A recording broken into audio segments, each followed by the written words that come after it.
है, मनाता है तो उसके सारे ही कारज नाश हो जाते हैं। तो गुरु महाराज जी का आशीर्वाद लेकर प्यारे श्री महाराज जी को पूज कर मनाकर जीवन का हर कार्य करेंगे तो उसमें हमें सफलता ही सफलता मिलेगी। तो सतगुरु देव रिद्धियों सिद्धियों के मालिक कि हमने तो उनके चरणों का पानी भरना है कि तेरे चरणों का भरना में पानी वसना में तेरी न मिली। कि जो वसना जाता है ना तो हर बात को सहता भी है और सहना भी पड़ता है कि अगर हम सहेंगे नहीं तो रहेंगे कैसे। तो घर परिवार के अंदर भी तो कोई बात होती है तो उसे हम सहते हैं ना। अगर गुरु महाराज जी के दरबार में हो जाए तो उसको भी आपस में बड़े प्रेम से प्यार से सहो करो कि ये जिज्ञासु के नियम हो गए कि अगर हम उन नियमों के ऊपर चलेंगे एक दूसरे से आपस में पूछ कर करेंगे प्रेम प्यार से तो वहां मन को खुशी मिलती है। तो आओ श्री रामचरितमानस का पाठ श्री गणेशाय नमः श्री जानकी विल्बो विजयते श्री रामचरितमानस प्रथम सोपान बाल गान श्लोक अक्षरों अर्थ समूहों और स्वर छंदों और मंगलों की करने वाली सरस्वती जी और मां सरस्वती जी और गणेश जी की मैं वंदना करता हूँ कि देखो तुलसीदास जी सबसे पहले मां सरस्वती की वंदना गणेश जी की पूजन वंदना कर रहे हैं कि सभी देवी देवताओं को मनाकर पूजकर आशीर्वाद लेकर सब कुछ कर रहे हैं। श्रद्धा और विश्वास के स्वरूप श्री पार्वती जी और शंकर जी की मैं वंदना करता हूँ जिनके बिना सिद्ध जन अपने अंतःकरण में स्थित ईश्वर को नहीं देख सकते। ज्ञान में नित्य शंकर रूपी गुरु की मैं वंदना करता हूँ जिनके आश्रित होने से ही तेरा चंद्रमा भी सर्वत्र वंदित होता है। श्री सीता राम जी के गुण समूह रूपी मन में विहार करने वाले विशुद्ध विज्ञान संपन्न कपीश्वर श्री वाल्मीकि जी और कपीश्वर श्री हनुमान जी की मैं वंदना करता हूँ। उत्पत्ति स्थिति और पालन और संहार करने वाली कलेशों की हरने वाली तथा संपूर्ण कल्याणों की करने वाली श्री रामचंद्र जी की प्रीतमा श्री सीता जी को मैं नमस्कार करता हूँ जिनकी माया के वशीभूत संपूर्ण विष्णु ब्रह्मा आदि देवता और असुर है जिनकी सत्ता से रस्सी में भरम के भांति यह सारा दृश्य जगत सप्त ही प्रतीत होता है और जिनके केवल चरण ही बहुत सागर से करने की इच्छा वालों के भी एकमात्र रोका है। उन समस्त कारणों के कारण सब कारणों के कारण और सबसे श्रेष्ठ राम कहाने वाले भगवान हरि की मैं वंदना करता हूँ। अनेक पुराण वेद और तंत्र शास्त्र संबंध तथा जो रामायण में वर्णित है और कुछ अन्यत्र से भी उपलब्ध श्री रघुनाथ जी की कथा को तुलसीदास अपने अंतःकरण के सुख के लिए अत्यंत मनोहर भाषा रचना में विस्तृत कर रहे हैं।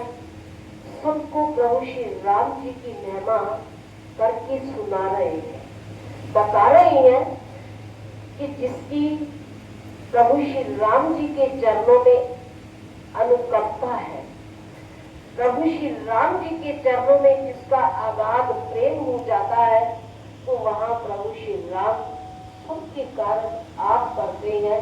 किसी का कोई भी काम रुकने नहीं देते कि तुलसीदास जी के मन के अंदर की इच्छा थी, भावना थी, श्रद्धा में विश्वास था कि प्रभु मैं आपकी रामचरितमानस को लिखना चाहता हूँ तो आप मुझे अपना प्यार भरा पावन आशीर्वाद दो।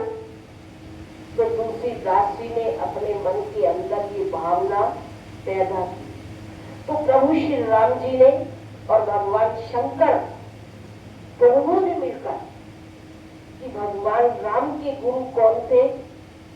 भगवान शंकर। और भगवान शंकर के गुरु कौन थे? भगवान राम। देखो ये कितना अरस परस का ये नाता है, संबंध है कि मेरे अंदर तेरी लहरें, मेरे अंदर तेरी लहरें, नाता है सदियों का जी। जैसे एक नाता होता है सागर से नदियों का जी, कि जैसे नदियां जब सागर के अंदर मिल जाती हैं तो सागर का रूप हो जाती है, तो इसी प्रकार कि जब भगवान के चरणों में सुरती लग जाती है तो उस वक्त राम के अलावा कुछ नजर नहीं आता। तो तुलसीदास ने ये प्रार्थना की कि प्रभु कि इस रामायण को लिखने के अंदर कि मुझे आपका और भगवान शंकर का आशीर्वाद चाहिए। अगर आप दोनों का आशीर्वाद मेरे साथ है तो मेरा कोई काम रुकने नहीं पाएगा, कि ये मुझे विश्वास है, आप पर आस्था है, श्रद्धा है। तो जब इसको लिखना प्रारंभ किया करने लगे तुलसीदास जी, तो अपने ध्यान को कहाँ लगाया? भगवान राम के चरणों पर। चरणों में की जहाँ पर कृपा राम की हुई, तहाँ पर कृपा करे सब कोई। जहाँ प्रभु श्री राम जी की कृपा हो जाती है तो वहाँ आगे सारी कृपाएं वेदों की, शास्त्रों की, ग्रंथों की, गुरु की कृपा बरस जाती है। तो लिखना जब प्रारंभ किया तो प्रभु श्री राम जी के चरणों में कहने लगे तुलसीदास जी की प्रभु कि अगर कहीं दोहा, चौपाई, सवैया, छंद कुछ भी मुझे भूल जाए तो फिर मैं क्या करूं? तो भगवान राम फरमाने लगे कि आप वही लेखनी को छोड़ देना और भगवान के ध्यान के अंदर मस्त हो जाना, कि जब भी आप की आंख खुलेगी तो आपका सब कुछ संपूर्ण होगा। चाहे दोहा हो, सवैया, छंद, चौपाई, सोठा, कुछ भी आपको भूल जाए तो वही लेखनी को छोड़कर ध्यान मगन हो जाना। कि ध्यान गुरु मूर्ति का लाके देख ले, बोल भी है मूर्ति बुला के देख ले, तो आपका सारा काम संपूर्ण होगा भगवान राम की कृपा से। तो तुलसीदास जी ने अपने मन के अंदर ऐसे ही किया, तो उसका सारा कुछ प्रभु श्री राम जी ने आप खुद करवाया कि करे करावे आपे आप, मनुष्य के तो कुछ नहीं था। प्रभु जब करने वाले आप हो तो मुझे किसी प्रकार की कोई ना चिंता है ना अब कोई फिक्र ना। तो मैंने तो आपके चिंतन में मन को लगाना है कि चिंता छोड़ के चिंतन कर ले, ध्यान प्रभु चरणाविज धर ले, कि अपने ध्यान को प्रभु के चरणों में लगाना है। कि जैसे श्री रघुनाथ जी की कथा को तुलसीदास अपने